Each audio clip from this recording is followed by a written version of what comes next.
Welcome to the Tech Egg. Don't get scrambled. Enjoy the video. Open Git Bash in your project folder or home directory on Windows. Check for existing keys with ls-al_/ SSH to avoid overwriting. Generate an RSA key with SSH keygen TRSAB 4096. See your email at example. Com and follow prompts for file name. Press Enter to accept the default file path or provide a custom path. Add a secure passphrase when prompted or leave blank for automation. Start the SSH agent with eval SSH auth sock =tmp/ SSHJR 1 oict ww /agent.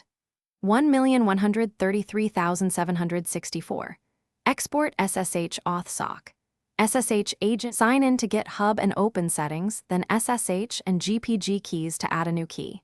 Paste the public key contents into the key field and give it a descriptive title.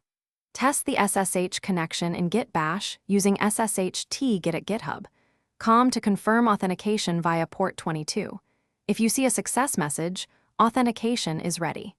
Configure Git identity locally with git config global user. Name your name and git config global user. Email you at example. Com.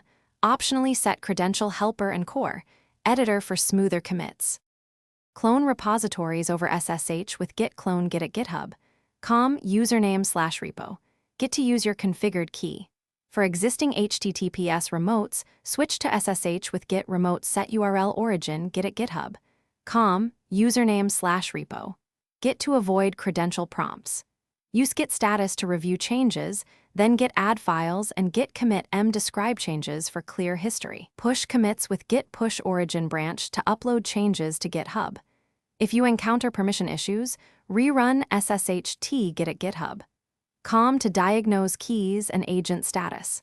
Keep your private key secure and avoid sharing ID RSA files publicly.